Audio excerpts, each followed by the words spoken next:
اس کائنات میں سب سے بڑا گناہ شرک ہے، جس میں انسان اللہ تعالیٰ کو چھوڑ کر غیر اللہ کو اپنا معبود سمجھ بیٹھتا ہے اور اسی کی عبادت کرتا ہے اور اسی سے اپنی دعائیں مانگتا ہے۔ آج ہم اس ویڈیو میں آپ کو بتائیں گے کہ دنیا میں پہلی بار بتوں کو پوجنا کب، کیسے اور کیوں شروع کیا گیا۔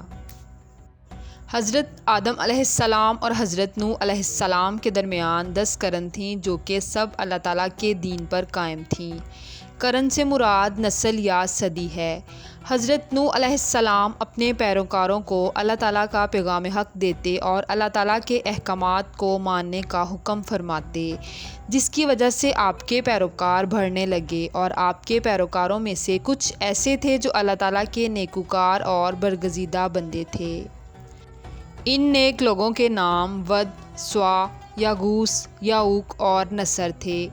یہ 5 آدمی آپ کی قوم کے نیکوکار تھے، جو کہ آپ کی بتائی ہوئی تعلیمات کے مطابق اللہ تعالیٰ کے احکامات کی تعمیل فرماتے۔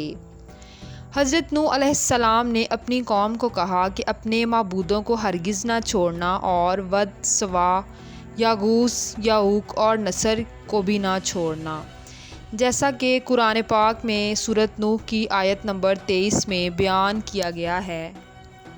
اور لوگوں سے کہا ہے کہ خبردار اپنے خداؤں کو مت چھوڑ دینا، اور ود، سوا، یغوث، یعوق اور نصر کو نظر انداز نہ کر دینا۔ جب حضرت نوح علیہ السلام کی وفات ہو گئی تو لوگ ان 5 نیک لوگوں کے پاس آنے لگے اور آہستہ آہستہ ان سے محبت کرنے لگے اور ان کی ہر بات ماننے لگے، اور ان کی محبت میں ان کی تصاویریں بنا کر اپنے پاس رکھنے لگے۔ پھر جب ان کی وفات ہو گئی تو ان کی یاد میں ان کی قبر پر بیٹھ کر رونے لگے۔ چنانچہ ان لوگوں نے ان کی ہی عبادت کرنا شروع کر دی۔ ابو جعفر محمد باقر ود کے بارے میں بیان کرتے ہیں کہ وہ ایک نیک آدمی تھا جو قوم میں ہر دل عزیز تھا۔ جب وہ فوت ہو گیا تو لوگ بابل میں اس کی قبر پر بیٹھ گئے اور بہت زیادہ غمگین ہوئے۔ جب ابلیس نے ان کا غم دیکھا تو انسانی شکل میں ان کے پاس آیا اور کہنے لگا، میں دیکھ رہا ہوں کہ تم ان صاحب کی وفات پر بہت دل گرفتہ ہو، تو کیا میں تمہیں اس جیسی صورت نہ بنا دوں جو اس کی جگہ پر رکھی جائے اور وہ اس کی یادگار بن جائے؟ انہوں نے کہا، ہاں بنا دو۔ ابلیس نے ان کو ود کا ایک بت بنا دیا۔ انہوں نے اس کو چوپال میں رکھ دیا اور اسے یاد کرنے اور اس کی باتیں کرنے لگے۔ جب ابلیس نے دیکھا کہ یہ لوگ ود کو بہت یاد کرتے ہیں تو کہا، کیا میں تم میں سے ہر شخص کے گھر میں اس طرح کا ایک مجسمہ نہ بنا دوں؟ انہوں نے کہا، ہاں بنا دو۔ اس نے ہر شخص کے گھر میں بت بنا دیا۔ وہ اس بت کو دیکھتے اور اللہ کے ولی ود کو یاد کرتے رہتے۔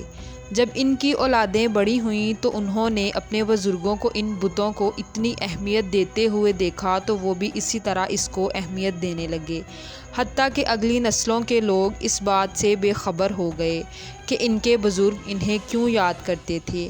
البتہ انہوں نے آہستہ آہستہ ان کی عبادت کرنا شروع کر دی۔ چنانچہ سب سے پہلے جس مخلوق کی عبادت کی گئی وہ ود بزرگ کا بت تھا۔ اسی طرح ان 5 بزرگوں کے بتوں کی پوجا کرنے والی الگ الگ جماعت بن گئی۔ وہ لوگ ان بتوں کی پوجا کیا کرتے اور سمجھتے کہ انہی کی وجہ سے ہمیں بارشیں ملتی ہیں اور ہماری سب دعائیں قبول ہوتی ہیں۔ حضرت ام سلمہ اور ام حبیبہ نے حبشہ میں جو گرجا گھر دیکھا تھا، اس کا ذکر حضرت محمد صلی اللہ علیہ وآلہ وسلم سے کیا۔ اس کا نام ماریہ تھا۔ انہوں نے اس کی خوبصورتی کا ذکر کیا اور اس میں خوبصورت تصویریں جو موجود تھیں ان کا ذکر کیا۔ حضرت محمد صلی اللہ علیہ وآلہ وسلم نے فرمایا کہ ان لوگوں میں جب کوئی نیک آدمی فوت ہو جاتا تھا تو وہ اس کی قبر پر عبادت گاہ تعمیر کر دیتے تھے اور اس میں یہ تصویریں بنا دیتے تھے۔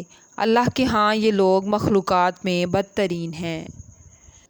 اگر آپ کو ہماری ویڈیوز پسند آتی ہیں تو ہماری ویڈیوز کو لائک کریں، شیئر کریں اور سبسکرائب کریں۔